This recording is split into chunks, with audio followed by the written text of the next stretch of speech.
Assalamualaikum. Sebelum belajar kita berdoa dulu ya. Bismillahirrahmanirrahim. Raditu billahi robba wa bil islami dina wa bi Muhammadin nabiyya wa rasula. Rabbi zidni ilma warzuqni fahma. Amin. Perhatikanlah gambar-gambar berikut.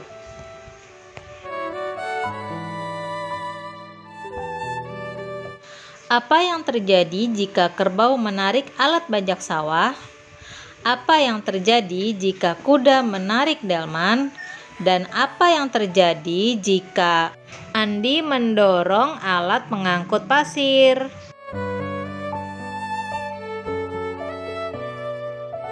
Coba kamu perhatikan animasi berikut. Apa yang terjadi jika kotak didorong?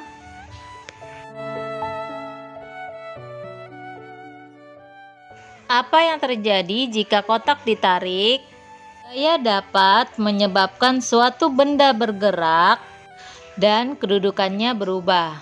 Untuk melakukan gaya diperlukan tenaga pastinya. Keadaan suatu benda dapat berubah akibat pengaruh gaya. Maka bisa disimpulkan, dorongan atau tarikan yang dapat menyebabkan benda bergerak atau berubah bentuk disebut gaya. Jadi, selain posisi benda, gaya juga dapat mengubah bentuk benda dan kecepatan benda serta pergerakan benda.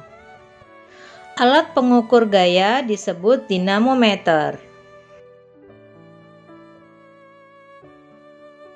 Pengaruh gaya terhadap benda. Benda dapat berubah bentuk. Perhatikan contohnya. Kertas yang diremas, botol yang dipencet, yang diremas, lalu ada balon yang bisa dibentuk. Kedua benda diam menjadi bergerak. Segala aktivitas mendorong mobil, meja, atau lemari yang mengakibatkan benda itu bergerak, lalu menarik ya, dan juga aktivitas menendang bola juga. Ketiga benda bergerak menjadi diam, contohnya segala sesuatu yang berkaitan dengan rem. Kendaraan yang sedang berjalan ketika direm akan melambat dan akhirnya berhenti.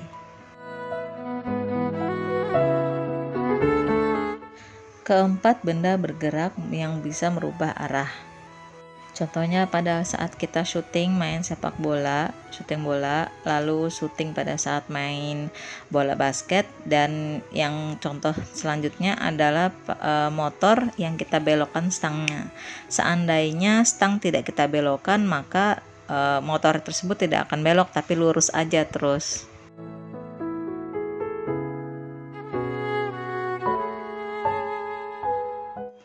Selanjutnya macam-macam gaya. Yang pertama gaya gravitasi bumi, merupakan gaya yang disebabkan oleh gaya tarik bumi.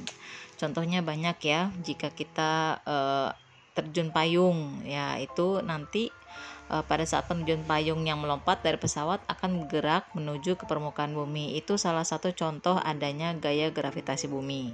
Buah yang jatuh dari pohon, lalu kalau kamu melempar topi ke atas, nanti topinya turun lagi ke bawah, atau melempar koin gitu ya, itu bukti bahwa adanya gaya gravitasi bumi. Jika tidak, semua akan melayang.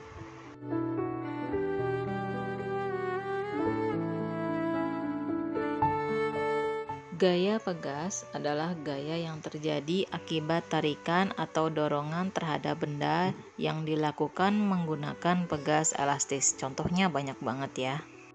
Penggunaan shock breaker pada kendaraan untuk meredam guncangan pada saat kendaraan melaju di jalanan.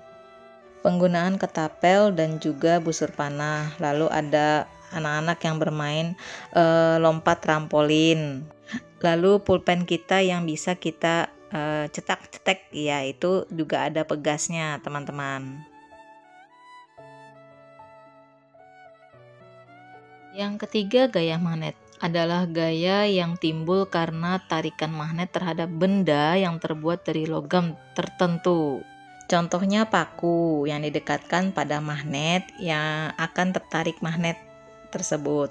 Contoh lainnya ada di pintu kulkas. Pintu kulkas itu kalau kamu tidak paham ya, itu ada magnetnya, makanya dia bisa tutup sendiri itu. Terus hiasan yang untuk di pintu kulkasnya itu juga ada magnetnya, jadi bisa menempel di pintu kulkas. Yang keempat, gaya listrik adalah gaya yang ditimbulkan oleh benda-benda yang bermuatan listrik. Wow, contohnya ini banyak banget. Benda-benda pada gambar akan menyala jika dialiri listrik.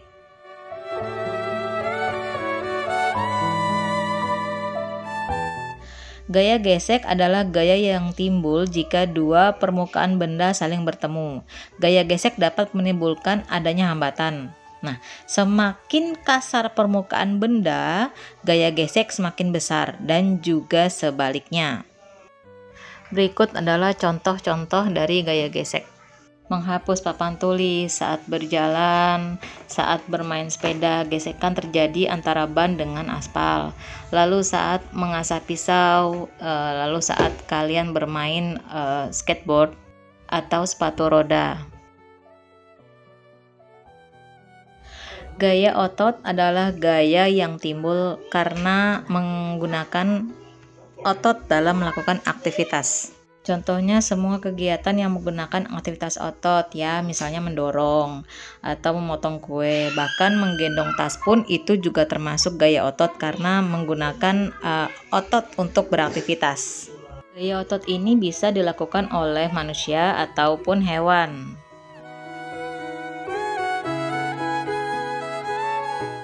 Otot disebut alat gerak aktif karena memiliki kemampuan menggerakkan tulang.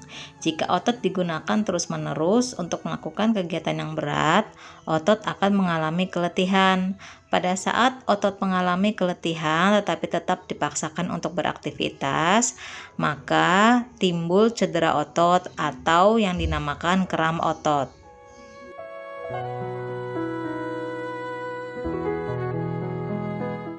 Semoga teman-teman paham ya dengan penjelasan tadi. Alhamdulillah kita sudah selesai di materi ini. Sampai jumpa. Assalamualaikum.